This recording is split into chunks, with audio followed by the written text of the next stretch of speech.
El contenido del siguiente programa es perteneciente a la Facultad Judicial de Derecho Tributario y a FJDT Radiolex. Asimismo, la facultad y la radio no se hacen responsables por lo que se diga en cada programa. Cada invitado y locutores son responsables de lo que se dice en cada emisión. El contenido jurídico emitido es responsabilidad de cada invitado. Asimismo, locutores e invitados están informados y se hacen responsables de lo que dicen al aire.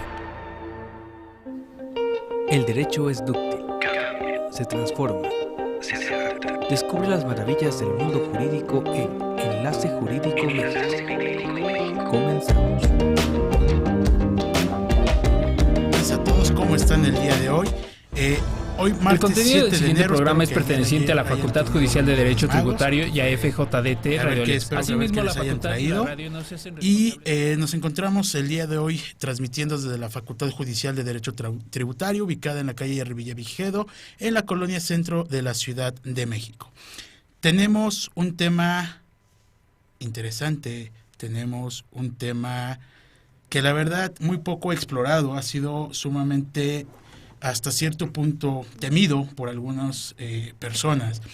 Pero antes de dar pauta o entrada a este tema, se encuentra el día de hoy conmigo otra vez a mi lado, Rosario. Muy buenas tardes. ¿Cómo estás el día? ¿Cómo estuvieron tus vacaciones? ¿Cómo te fue este año viejo y cómo iniciaste el año nuevo? Querido Gustavo, muchas gracias. Es un gusto estar nuevamente con ustedes. Feliz 2020 a todos, esperando pues lo mejor para todos.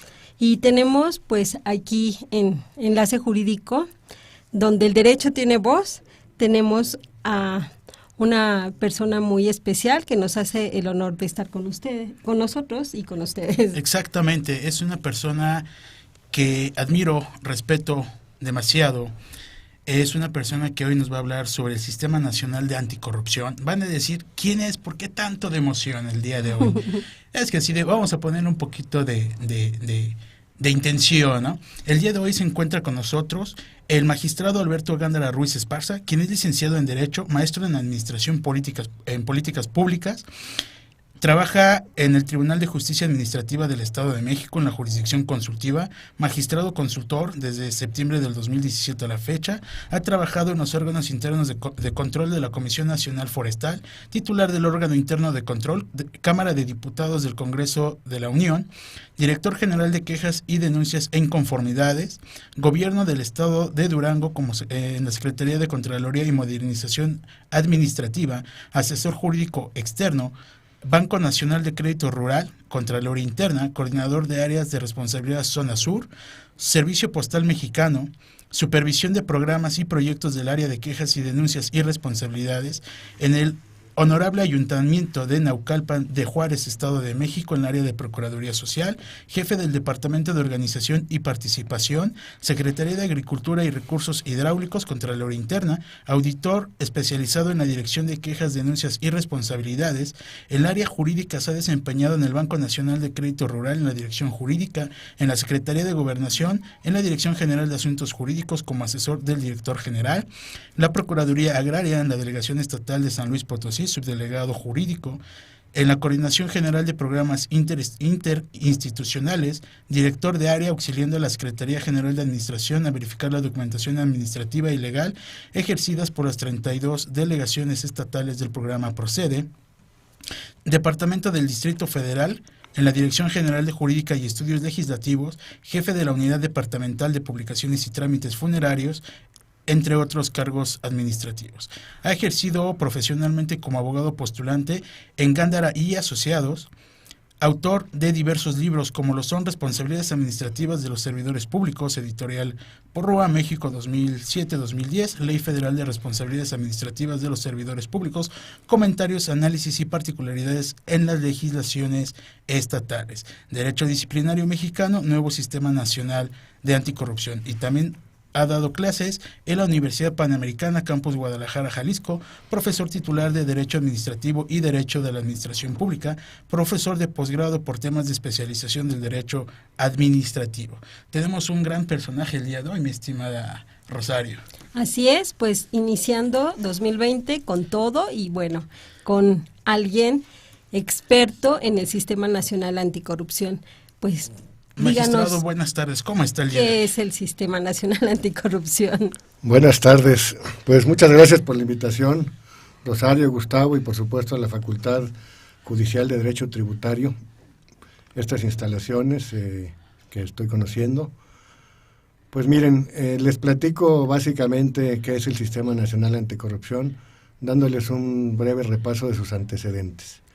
El régimen de responsabilidades de los servidores públicos, como se conoció de origen, tiene sus primeros antecedentes en la Constitución de 1824, que es la primera Constitución del México independiente, en donde se empezó a regular de alguna manera la función pública.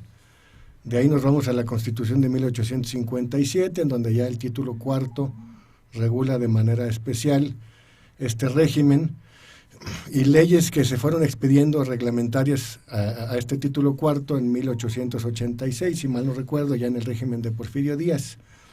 Posteriormente, en la Constitución de 1917, en su texto original, se retoma también un título cuarto y se regulan las responsabilidades de los servidores públicos.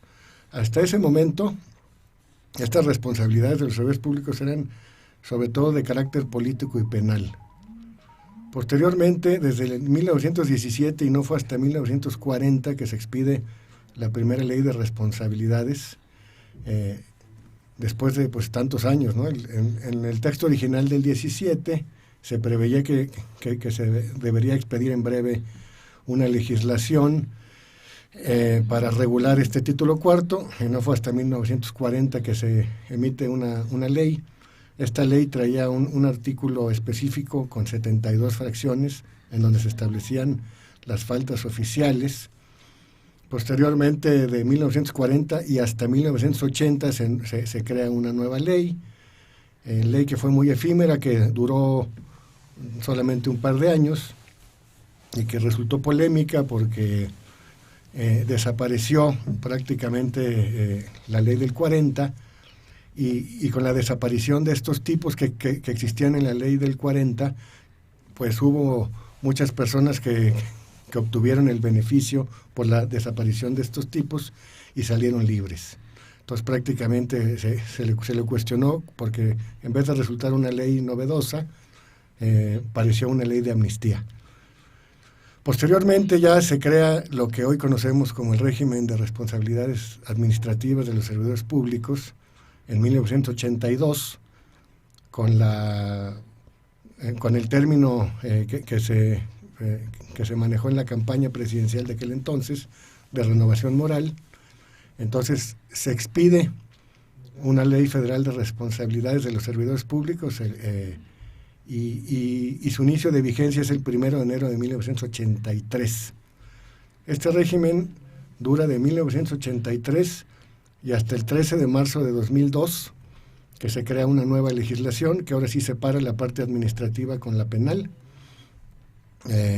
y se crea una nueva ley que fue la Ley Federal de Responsabilidades Administrativas de los Servidores Públicos, dejando de un lado la parte política. Este régimen de 2002 dura del 2002 y hasta el 2015, que se crea una reforma constitucional el 27 de mayo, que da origen a lo que hoy conocemos como el Sistema Nacional Anticorrupción.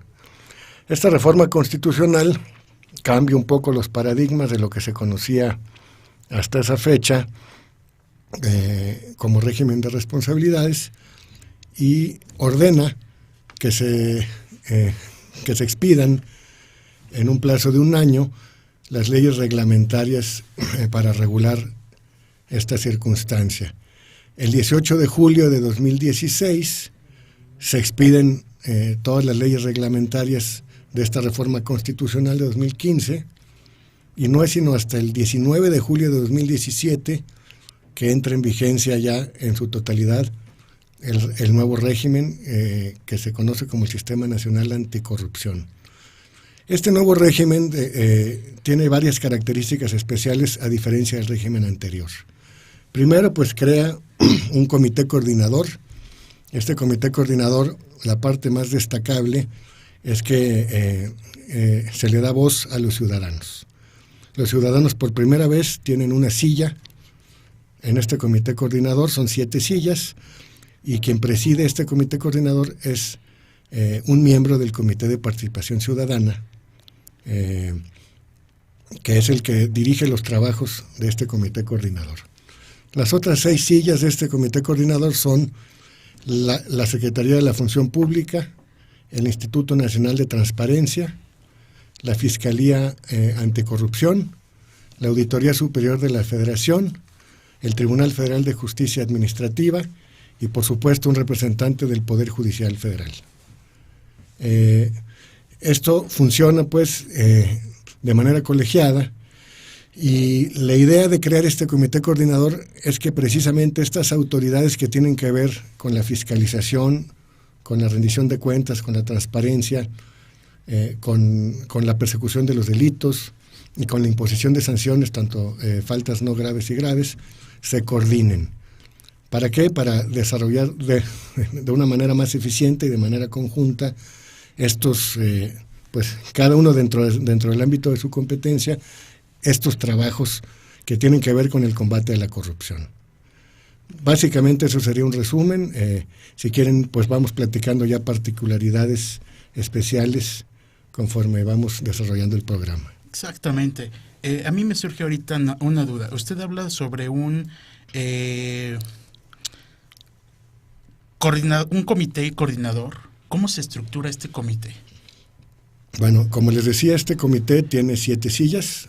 Una de ellas es la del Comité de Participación Ciudadana, que es quien preside, y las otras 6 son autoridades, que todas ellas ya estaban creadas de manera preliminar antes de la entrada del sistema, con excepción de la Fiscalía Especializada de Combate a la Corrupción, que se creó ya con este nuevo régimen. Cada una tiene una función muy especial. Por ejemplo, en el caso de la Secretaría de la Función Pública, pues tiene la función de auditar internamente a las dependencias y entidades de la Administración Pública Federal, y también la función de investigar y sancionar servidores públicos por faltas no graves. En el caso del Tribunal de Justicia Administrativa, pues su facultad es doble, tiene una jurisdicción histórica, que es la de resolver las controversias entre el Estado y los particulares, y con este nuevo régimen, con el nuevo sistema anticorrupción, tiene la facultad para sancionar las faltas graves de los servidores públicos y de los particulares en situación especial. Por ejemplo, en el caso de la ASF, la Auditoría Superior de la Federación, pues tiene la facultad de la fiscalización externa. Ellos revisan las cuentas públicas y las califican y determinan observaciones que pueden convertirse eventualmente en responsabilidades administrativas o también incluso penales. En el caso de la Fiscalía Especializada del Combate a la Corrupción, esta fiscalía es la encargada de investigar y turnar al juez competente las carpetas de investigación que tengan que ver con delitos cometidos por hechos de corrupción. El Instituto de Transparencia, pues, es el garante de la transparencia, ya no nada más a nivel federal, sino también a nivel nacional, y se encarga de resolver los recursos que se interpongan en contra de las determinaciones de transparencia de los institutos locales, por ejemplo, y de fijar las directrices en materia de transparencia y protección de datos personales.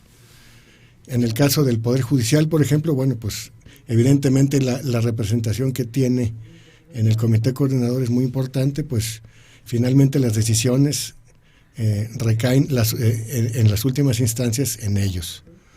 Una sanción, por ejemplo, pues va a ser revisada en todas las instancias y el Poder Judicial Federal será quien tenga la última palabra en caso de que la sanción sea impugnada, ¿no? Entonces, podríamos decir que es una instancia que coordina a las diversas autoridades gubernamentales para poder investigar sobre actos de corrupción. Es correcto. Y no necesariamente actos de corrupción, también en esta parte sí quiero ser claro. El Sistema Nacional Anticorrupción está concebido no necesariamente para combatir la corrupción en primera instancia. El Sistema Nacional Anticorrupción tiene una parte clara que es también la prevención. O sea, lo que nos dice la ley es prevención, detección y sanción de faltas administrativas. Entonces, la parte que muy poca gente menciona también de este Sistema Nacional Anticorrupción es lo que tiene que ver con la prevención. Yo considero que es fundamental para combatir la corrupción también un buen esquema de prevención. En la medida en que los órganos internos de control sean preventivos, evidentemente se van a poder evitar muchas faltas administrativas, tanto no graves como graves. Y hay muchos mecanismos de prevención que deben implementarse para eficientar la función pública y detectar cuáles son las áreas de riesgo de corrupción. Magistrado, ¿qué le parece si vamos a un corte comercial? Antes de irnos, le quiero hacer una pregunta. En cuanto a la prevención, ¿qué instituciones son las que intervienen? Ahorita nos las contesta. Y recuerden que la Facultad Judicial de Derecho Tributario de la Técnica en Ciencia Jurídica al Servicio de la Humanidad ofrece licenciaturas en Contaduría, Derecho y Maestrías, horarios flexibles. No lo piensen más, inscríbete ya y sea un campeón en la vida. Regresamos.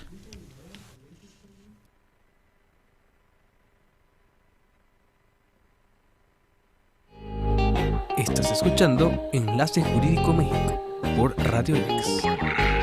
En un momento continuamos.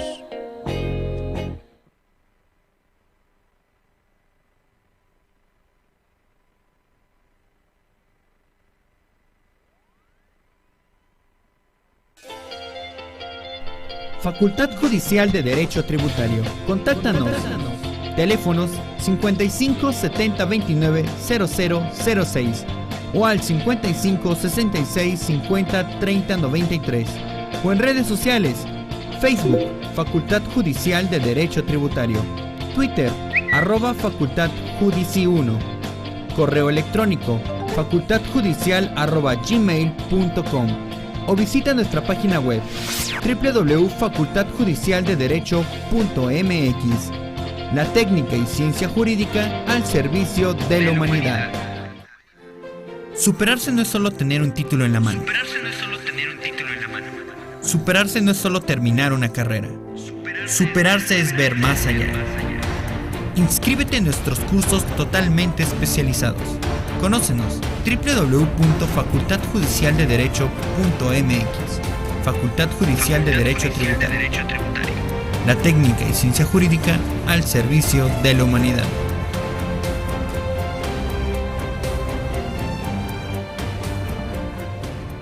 Existe una raza distinta de hombres y mujeres.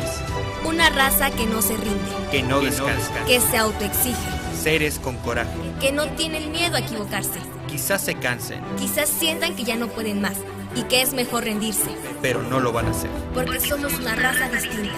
Facultad Judicial de Derecho Tributario. La técnica y ciencia jurídica al servicio de la humanidad.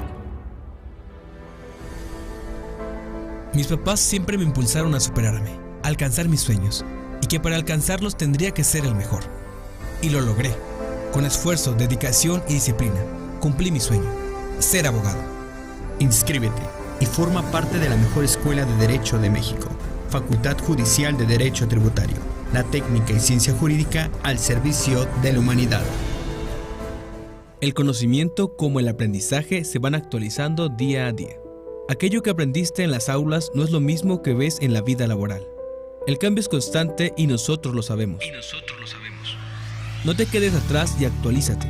En la Facultad Judicial de Derecho Tributario te ayudamos a estar al día con nuestros cursos totalmente especializados en Derecho y Contaduría, en los cuales aprenderás con casos reales qué debes hacer. Nuestros maestros están capacitados y respaldados con experiencia en el campo laboral actual. Búscanos en Facebook como Facultad Judicial de Derecho Tributario. Así que sé parte del cambio y no te quedes atrás. La técnica y ciencia jurídica al servicio de la humanidad.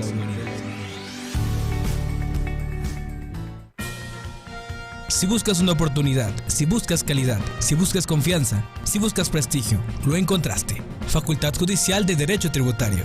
Llámanos 5570-2675-51 o 5570-330610. La técnica y ciencia jurídica al servicio de la humanidad. Transmitiendo a 224 kilobytes por segundo. Desde la Facultad Judicial de Derecho Tributario. Ubicados en la calle Revillagigedo 108, Colonia Centro. Delegación Cuauhtémoc, Ciudad de México. Encuéntranos en www.facultadjudicial.edu.mx. FJDT. Radio Lex. La justicia en la radio. Estás escuchando FJDT, Radio Lex. Estamos de vuelta con Enlace Jurídico México. Continuamos. Muy buenas tardes a todos aquellos que apenas nos están sintonizando. El día de hoy estamos con un tema del Sistema Nacional de Anticorrupción. Nos está acompañando otra vez de nueva cuenta mi querida y estimada Rosario Mera. Está con nosotros el magistrado Alberto Gándara Ruiz Esparza, tocando estos temas para apenas aquellos que nos van sintonizando. Alarcón Ruiz Juan nos manda saludos. Saludos también, mi estimado Alarcón. Y antes de irnos a un corte comercial, yo realicé una pregunta encaminada con la cuestión en que usted nos hablaba de un comité coordinador del Sistema Nacional de Anticorrupción, que está por una cuestión de supervisión ciudadana, por el Comité de Participación, la Secretaría de la Función Pública, Fiscalías especializadas y, en su caso, también por el Tribunal Federal de Justicia Administrativa y el Consejo de la Judicatura, entre otros órganos más. En este caso, este comité, usted nos habló sobre 3 situaciones: una investigación, una prevención y una sanción. Antes de irnos al corte comercial, yo le realicé una pregunta. ¿Qué es la prevención? ¿Qué órganos intervienen dentro de esta prevención? ¿Cómo se maneja? Porque muy poca gente la llega a conocer. Correcto. Bueno, miren, les explico rápidamente de qué se trata este mecanismo de prevención. En todas las dependencias y entidades de la Administración Pública Federal, y esto se replica también a nivel estatal y municipal, deben existir comités de control y desempeño institucional. Estos COCODIS, comités de control de desempeño institucional y desempeño institucional, están presididos por el contralor de la dependencia o entidad, y sus miembros son prácticamente los titulares de todas las áreas operativas de cada dependencia y entidad. Estos titulares de áreas operativas de la dependencia y entidad están obligados a determinar cuáles son sus áreas de riesgo, cuáles son sus áreas en donde hay riesgos, en donde se pueda cometer actos de corrupción o se puedan generar deficiencias. Estos riesgos son parte de un mecanismo de control interno institucional que todas las dependencias y entidades deben tener, como se los comento. Y tienen como base un mapa de riesgos con un cuadrante del 1 al 4, en donde se van estableciendo cuáles son los procesos operativos internos de la institución en donde hay más riesgos. Y ese comité, este COCODI, lo que hace es darle seguimiento a esos riesgos para poder controlarlos o mitigarlos o minimizarlos. Esto forma parte de la prevención. Sin duda también pues hay otros mecanismos de prevención. Yo soy un convencido de que incluso la auditoría interna puede ser también preventiva, no necesariamente fiscalizadora con un ánimo de generar observaciones o con un ánimo de sancionar conductas. Los auditores internos, precisamente como son internos, están obligados a generar sus auditorías con una perspectiva de prevención y generar recomendaciones, que estas recomendaciones precisamente se traduzcan en mecanismos preventivos que lleven a cabo los entes públicos para prever o para prevenir actos de corrupción o deficiencias. Considero importante señalar un concepto de corrupción, porque sabemos que es un problema que nuestro país tiene, que nos inhibe más bien a aprovechar nuestros recursos al máximo. ¿Podría darnos un concepto de corrupción? Pues hay muchísimos conceptos de corrupción. No me atrevería yo a dar una definición como tal porque pues tengo riesgo de equivocarme. Hay muchísimas deficiencias. Lo que sí les puedo decir es que la corrupción es de dos vías. Mucha gente identifica la corrupción nada más del lado público, del lado de las instituciones. Sin embargo, pues es evidente que los particulares también son parte de los mecanismos de corrupción. Entonces, todo aquel acto que implique una desviación de la legalidad con el interés o con la intención de obtener un beneficio que no está dentro del marco legal, pudiera de alguna manera traducirse en un acto de corrupción. Eso podría ser una definición muy genérica, ¿no? Pero sin duda la característica pues que sí debemos dejar muy clara es que la corrupción es de dos vías, desde la parte pública y también desde la parte privada. Sí, porque no falta, por decir, el típico ejemplo que llegamos a utilizar, ¿no? El policía de tránsito, cuando nos llega a detener, pues que es lo primero que hacemos como particulares, ¿no? O sea, oye, pues te damos una Sor Juana, te damos un Benito Juárez, ahora que son los billetes de 500 pesos, antes les dábamos una Frida Kahlo, ahora les damos un Benito Juárez, ¿no? O sea, también es como lo acabas de mencionar, ¿no? También esa parte es muy cierta, porque no nada más viene la corrupción desde una parte interna, sino también el ciudadano prevé esa parte de corrupción. ¿Por qué? Porque es como en el ejemplo que puse, ¿no? Con el policía, pero si nos vamos un poquito más allá, nos vamos a las oficinas en cuestiones de trámites de gestoría, que es lo que llegan a hacer la gran mayoría. La corrupción de ventanilla. De ventanilla, los gestores, que es lo que más llegan a utilizar. En este caso, podemos entender que esta implementación del Sistema Nacional de Anticorrupción se da por igual como lo aplica el Estado federal con los estados, que lo armonizan los demás estados. ¿Sería la misma aplicación, como por decir, hago la distinción entre el sistema de anticorrupción de la Ciudad de México y el Estado de México? Bueno, les platico. A partir de que se crea este Sistema Nacional Anticorrupción y se crea una ley general del Sistema Nacional Anticorrupción, una ley general de responsabilidades administrativas, una ley orgánica del Tribunal Federal de Justicia Administrativa, las reformas al Código Penal Federal, la ley de fiscalización superior y rendición de cuentas. Eso se replica en todos los estados de la República. No necesariamente de manera armónica. Hay algunos estados que han legislado cuestiones particulares que no se encuentran contempladas en este régimen general. Pero sí, la propia ley general del sistema y la propia ley general de responsabilidades prevé esta posibilidad de que los estados armonicen sus sistemas al sistema general. Entonces, en todos los estados de la República tenemos también un comité coordinador, un comité de participación ciudadana, un sistema de fiscalización local, que es una réplica del Sistema Nacional de Fiscalización, etcétera, etcétera, ¿no? O sea, está replicado a nivel estatal. Nivel estatal.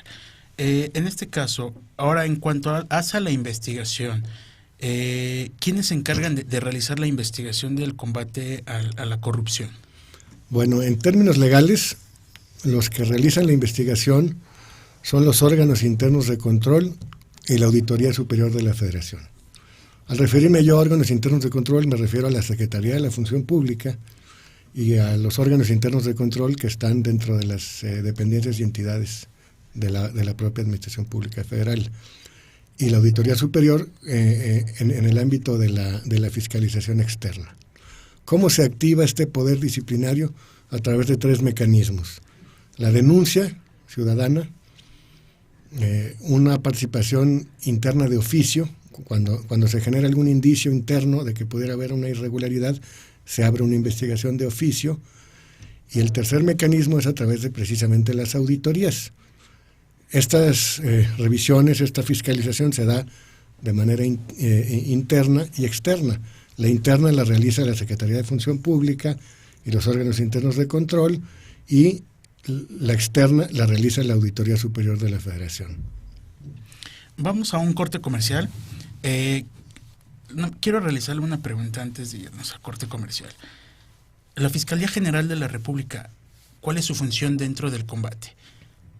Regresamos. Recuerden que la Facultad Judicial de Derecho Tributario, la técnica en Ciencia Jurídica al servicio de la humanidad, ofrece licenciaturas en Contaduría en Derecho y maestrías en horarios flexibles. Se encuentran inscripciones abiertas, sin examen de admisión, 50% de descuento en las inscripciones, descuento por pago de cuatrimestre, carrera en una sola exhibición, descuentos y promociones y becas y colegiaturas. Asiste, conoce nuestras instalaciones y obtén una clase gratis. Sé un campeón en la vida, no lo pienses más, inscríbete. Regresamos.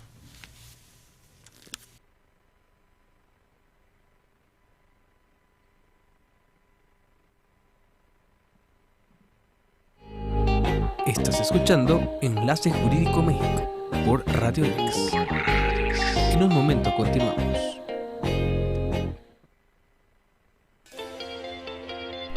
Facultad Judicial de Derecho Tributario. Contáctanos. Teléfonos 55 70 29 0006 o al 55 66 50 30 93 o en redes sociales Facebook Facultad Judicial de Derecho Tributario, Twitter @Facultad Judici 1, correo electrónico facultadjudicial@gmail.com o visita nuestra página web www.facultadjudicialdederecho.mx. La técnica y ciencia jurídica al servicio de la humanidad. Superarse no es solo tener un título en la mano. Superarse no es solo terminar una carrera. Superarse es ver más allá. Inscríbete en nuestros cursos totalmente especializados. Conócenos www.facultadjudicialdederecho.mx. Facultad Judicial de Derecho Tributario. La técnica y ciencia jurídica al servicio de la humanidad.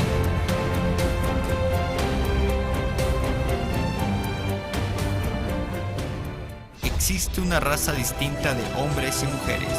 Una raza que no se rinde, Que no descansa. que se autoexige, Seres con coraje. que no tienen miedo a equivocarse. Quizás se cansen, Quizás sientan que ya no pueden más y que es mejor rendirse, pero no lo van a hacer. porque somos una raza distinta.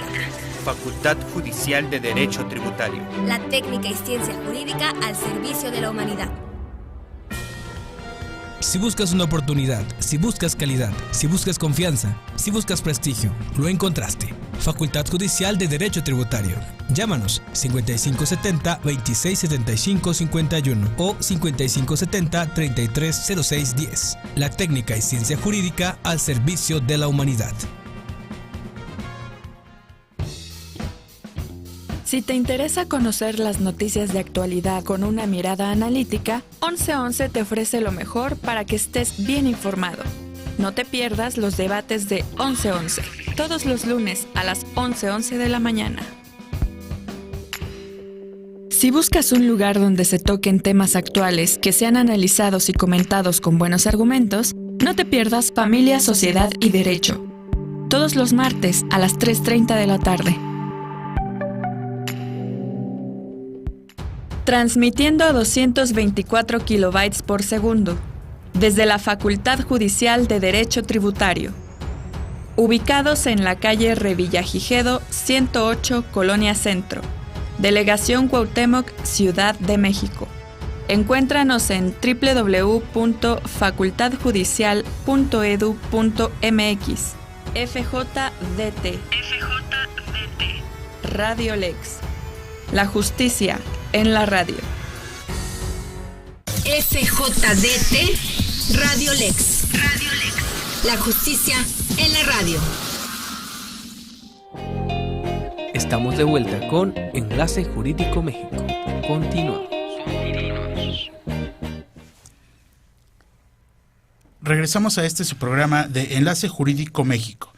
El día de hoy estamos aquí con un tema interesante que es el Sistema Nacional de Anticorrupción. Antes de irnos a un corte comercial, al magistrado le realicé una pregunta referente a la Fiscalía General de la República. ¿Cuál es su función dentro del combate de esta corrupción?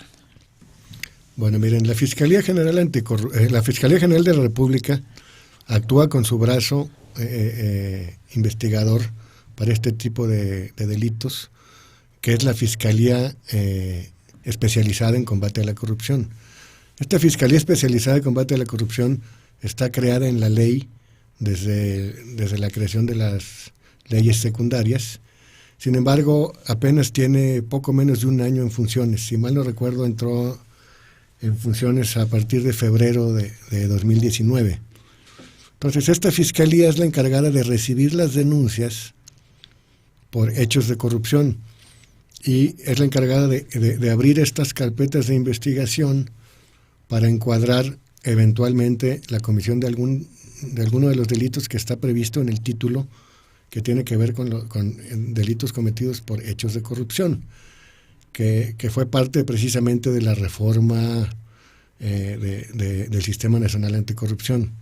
Esta reforma tuvo previsto que estos delitos entraran en vigencia cuando fuera nombrado el fiscal nacional anticorrupción, lo que ya sucedió, como les comentaba, si mal no recuerdo, en febrero de 2019. Entonces, estos delitos, a pesar de que la reforma del Código Penal se dio el 18 de julio de 2018, no empezaron a tener vigencia sino hasta febrero del 2019. Entonces, la Fiscalía puede actuar, por supuesto, por denuncia o también de oficio. Ellos pueden, si tienen algún indicio de la comisión de algún delito, pueden abrir de oficio una carpeta de investigación y eventualmente realizar sus diligencias y si consideran suficientes elementos, entonces sí, turnar el asunto a la autoridad judicial competente. En este caso, Janet Martínez nos hace una pregunta. Si un gobernador municipal está incluido en un asunto y le da órdenes de corrupción a los policías, ¿quién lo investiga a él? Bueno, en todos los ayuntamientos, en todos los municipios, gracias Janet por tu pregunta, en todos los municipios hay un contralor municipal. Este contralor municipal es el que debe investigar este tipo de actos de corrupción. En caso de que el presidente municipal estuviera involucrado en un caso de este tipo, entonces el asunto lo tendría que tratar eventualmente ya el Congreso del Estado. Al ser un servidor público de elección popular, al Contralor lo rebasa esa función y tendría que ser revisado eventualmente. Por ejemplo, nosotros en el Estado de México tenemos una Contraloría del Poder del Poder Legislativo, y en esa Contraloría del Poder Legislativo se investiga a los presidentes municipales por este tipo de actos. No en todos los estados hay una Contraloría en el Poder Legislativo, pero sí tienen comisiones de responsabilidades que revisan este tipo de cuestiones. Pero son los contralores municipales quienes, por cierto, son designados por el propio presidente municipal, y eso es hasta cierto punto cuestionable, pues su autonomía pues no es la más adecuada al ser designados por el propio presidente municipal. Entonces, pues esto es una de las áreas de oportunidad que hay que ir revisando conforme va avanzando este sistema, para ir perfeccionándole estas características especiales e ir fortaleciendo la autonomía e independencia de los órganos fiscalizadores. ¿Cuáles serían entonces las facultades de una Comisión Nacional Anticorrupción? Bueno, es que la Comisión Nacional Anticorrupción como tal no existe. La Comisión Nacional Anticorrupción fue una iniciativa que se generó en la campaña presidencial de hace 6 años. De ahí precisamente, de esa iniciativa para crear la Comisión Nacional Anticorrupción e iniciativas de todas las fuerzas políticas, es que se crea el Sistema Nacional Anticorrupción como tal. Uh-huh. Y en este caso, ¿cómo pueden llegar a denunciar todo este tipo de actos, de situaciones? Que es algo que comentábamos afuera del corte comercial. Casi la gran mayoría de las denuncias que se llegan a realizar, rebobino ahora sí literalmente mi pregunta. ¿Existe algo en México que la gente no denuncia? ¿Cómo pueden denunciar la gran mayoría de las personas? A ver, les comento. Los esquemas y los sistemas para denunciar están garantizados y son muy amplios. Se puede presentar denuncia incluso ahora desde una computadora, desde una aplicación. El problema no es tanto que la gente no tenga acceso a poder presentar denuncias. El problema que tenemos histórico no es de ahorita, es que no hay una cultura de denuncia responsable. Las denuncias, desgraciadamente, en su mayoría resultan improcedentes. Los órganos internos de control se saturan en sus áreas de quejas, en sus áreas investigadoras, de denuncias que carecen de elementos para poder iniciar una investigación.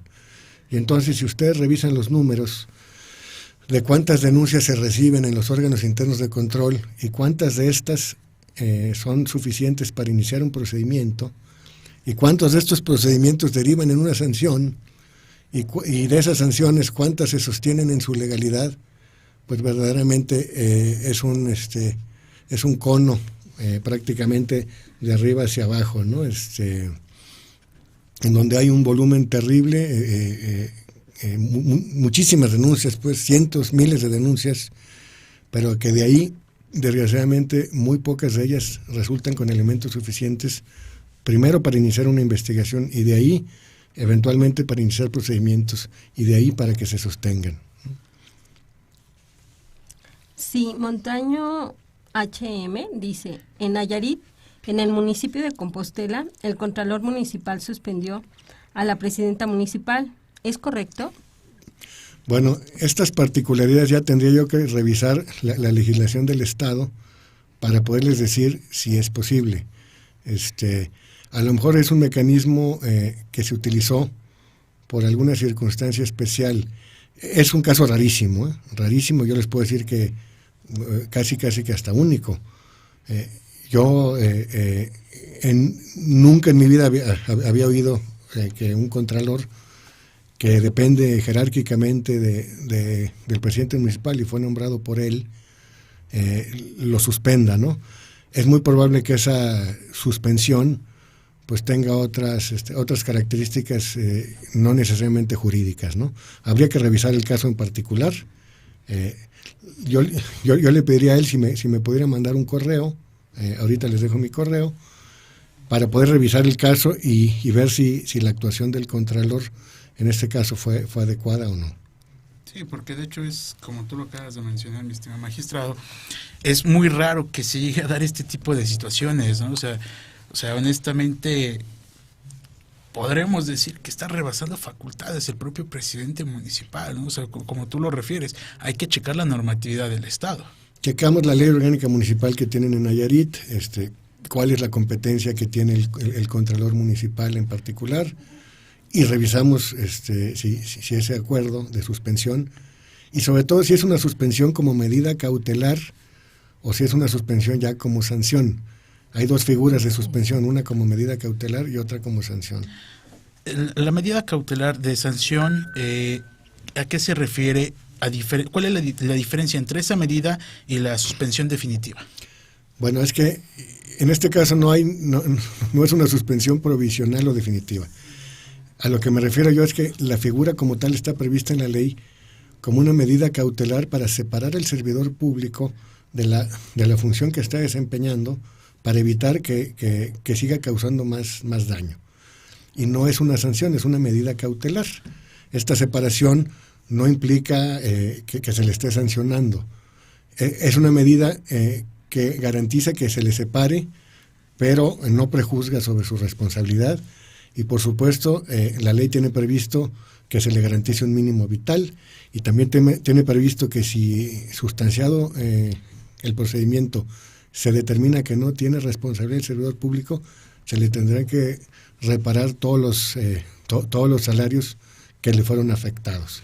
Entonces, no es una sanción, no es una determinación final, es una medida cautelar que se da durante la sustanciación del procedimiento o de manera preliminar al inicio de este procedimiento disciplinario. Ok, aquí el licenciado Higinio Madrigal ya está, Montaño está poniendo su correo electrónico y refiere que con gusto le envía la información y expediente. Así está, y lleva un año suspendida la presidenta, que omito el nombre por cuestiones de privacidad.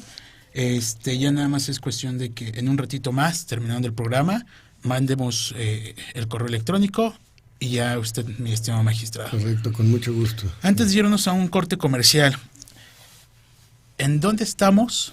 ¿Para dónde vamos? y cuál es el objetivo de este Sistema Nacional de Anticorrupción.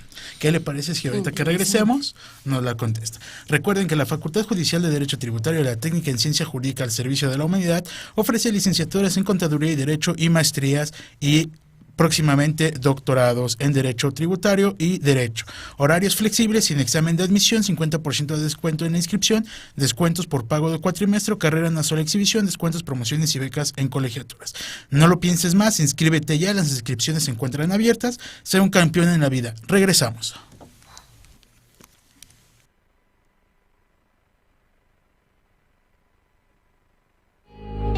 Estás escuchando Enlace Jurídico México por Radio Lex. En un momento continuamos.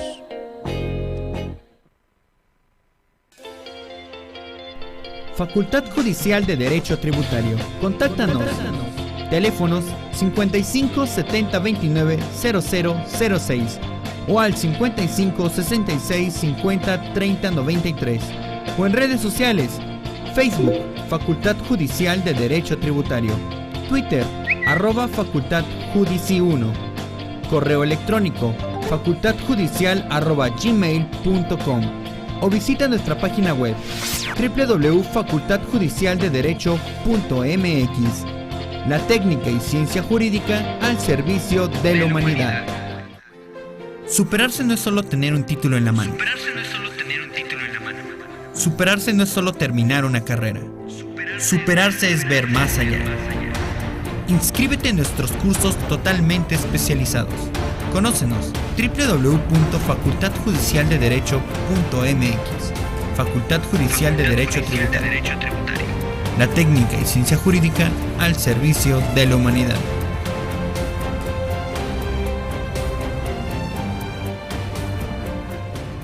Existe una raza distinta de hombres y mujeres. Una raza que no se rinde, Que no descansa. que se autoexige, Seres con coraje. que no tienen miedo a equivocarse. Quizás se cansen, Quizás sientan que ya no pueden más y que es mejor rendirse, pero no lo van a hacer. porque somos una raza distinta. Facultad Judicial de Derecho Tributario. La técnica y ciencia jurídica al servicio de la humanidad. Si buscas una oportunidad, si buscas calidad, si buscas confianza, si buscas prestigio, lo encontraste. Facultad Judicial de Derecho Tributario. Llámanos 5570-2675-51 o 5570-330610. La técnica y ciencia jurídica al servicio de la humanidad. Si te interesa conocer las noticias de actualidad con una mirada analítica, 1111 te ofrece lo mejor para que estés bien informado. No te pierdas los debates de 1111, todos los lunes a las 11:11 de la mañana. Si buscas un lugar donde se toquen temas actuales que sean analizados y comentados con buenos argumentos, no te pierdas Familia, Sociedad y Derecho, todos los martes a las 3:30 de la tarde. Transmitiendo a 224 kilobytes por segundo, desde la Facultad Judicial de Derecho Tributario. Ubicados en la calle Revillagigedo 108, Colonia Centro, Delegación Cuauhtémoc, Ciudad de México. Encuéntranos en www.facultadjudicial.edu.mx. FJDT. Radio Lex. La justicia en la radio. FJDT Radio Lex. La justicia en la radio. Estamos de vuelta con Enlace Jurídico México. Continuamos.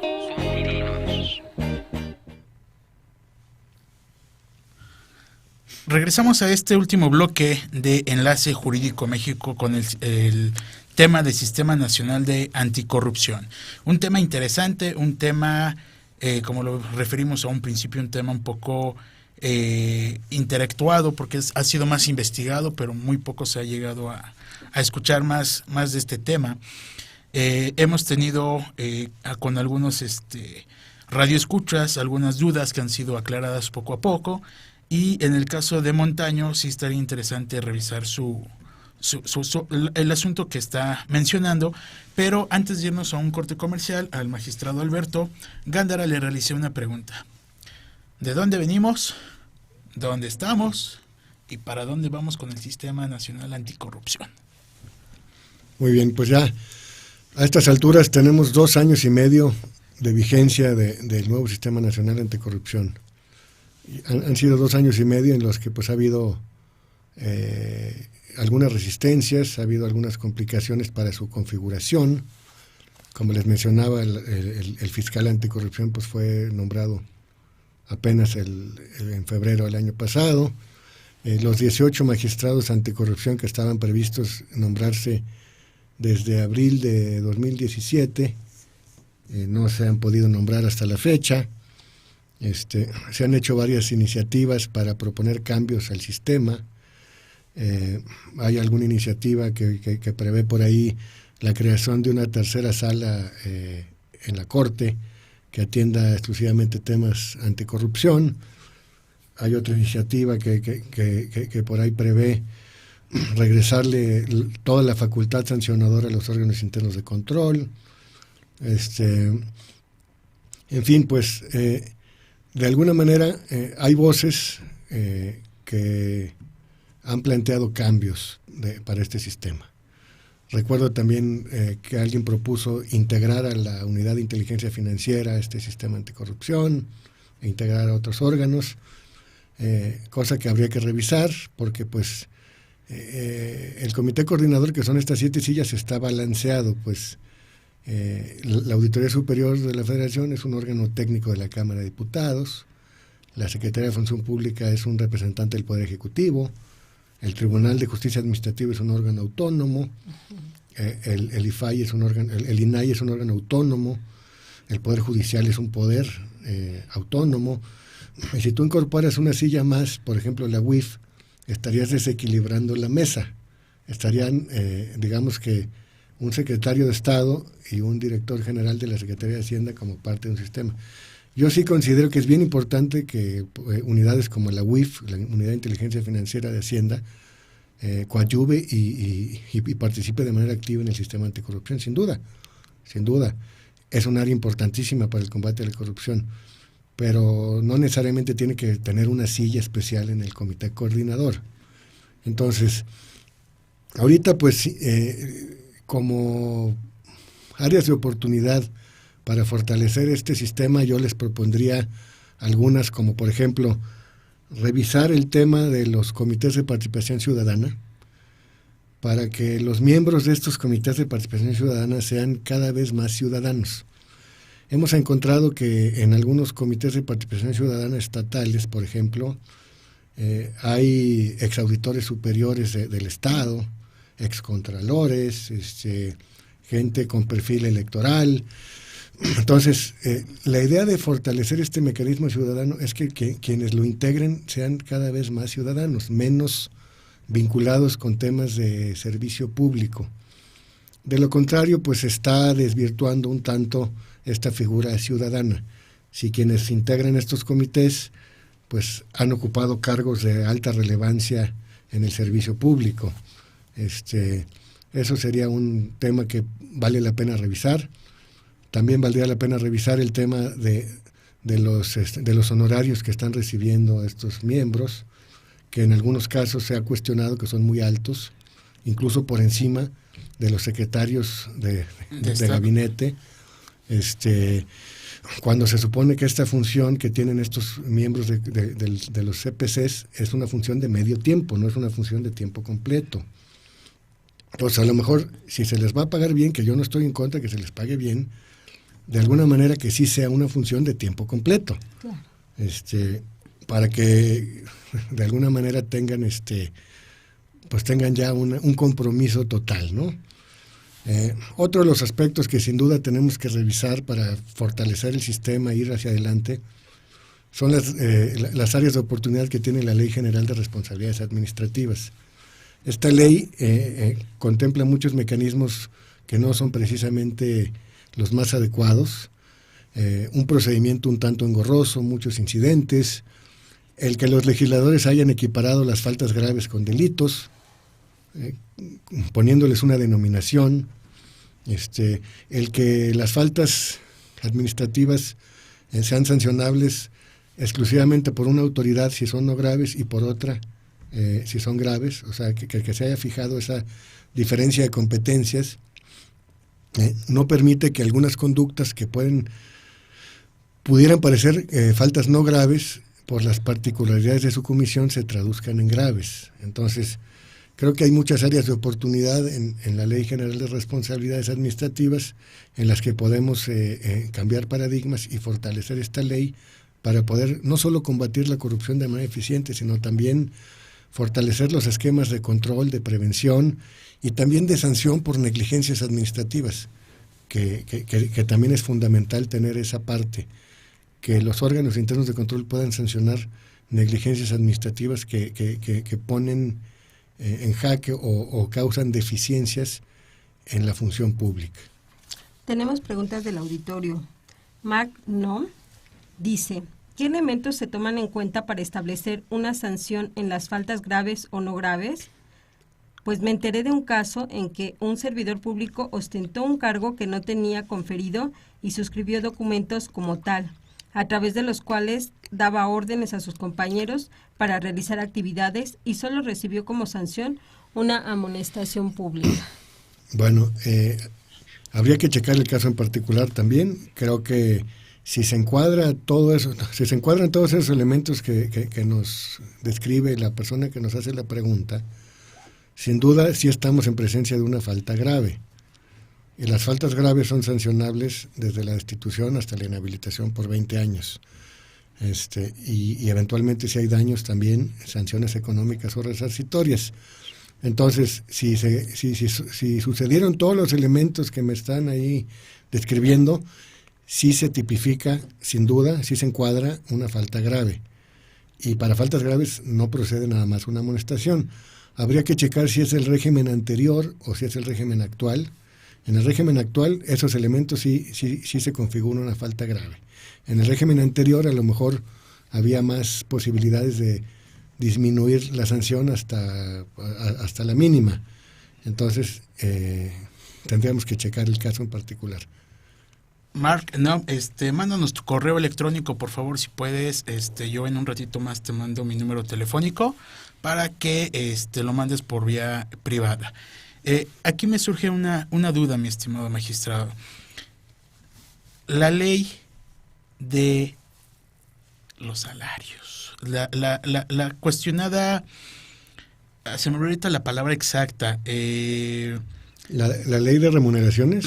¿O la de austeridad? De la austeridad, justamente de la austeridad, sí. Por ahí andaba yo, medio perdido, pero ahí andaba, ¿no? Bueno, sí, efectivamente existe una ley federal de remuneraciones y también recientemente, el 19 de noviembre del 2019, se publicó en el Diario Oficial una ley federal de austeridad republicana y a su vez se publican también reformas a la Ley General de Responsabilidades Administrativas, incorporando nuevos tipos administrativos de faltas.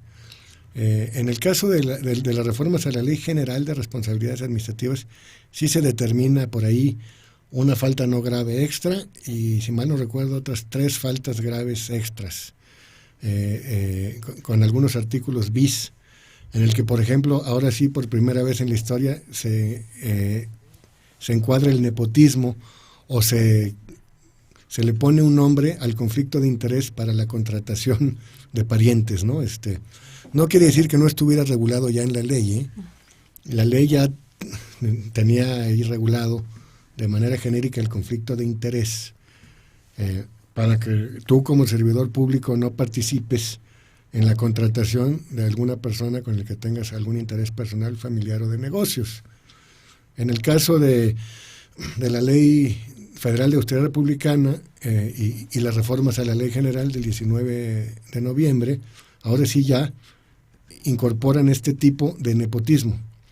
Entonces, la propia ley de austeridad republicana incorpora nuevos tipos administrativos que habría que definir si están como faltas graves o faltas no graves, porque es un catálogo de prohibiciones que, si no los vinculas tú con alguna de las faltas que están determinadas en la ley general, pues no se van a poder sancionar, porque no están son tipos jurídicos indeterminados, no están digamos que en el ámbito de las faltas graves o en el ámbito de las faltas graves. Entonces, habría que determinar si esos tipos que incorporó la Ley Federal de Austeridad Republicana tuvieron la intención de incorporarlos hacia un lado o hacia el otro, ¿no? Sí. Se nos ha terminado el tiempo, desafortunadamente. Magistrado, le hacemos una invitación. Este tema es un tema demasiadamente amplio. Hemos dado hasta el momento ciertas particularidades, ciertas generalidades de este sistema de anticorrupción. Lo invitamos para un segundo programa para hablar un poquito, una parte 2, para hablar un poquito más en específico, como por decir el ejemplo, ¿no? El caso Odebrecht, que es el de corrupción más grande a nivel mundial. Desafortunadamente se nos ha terminado el tiempo y nos tenemos que despedir. Magistrado, fue un gusto, un honor tenerlo aquí en su programa de Enlace Jurídico México. Lo esperamos nuevamente y pues linda tarde a todos. El honor es para mí, muchas gracias por la invitación. Hasta luego, hasta el próximo martes, bye bye. Qué bueno.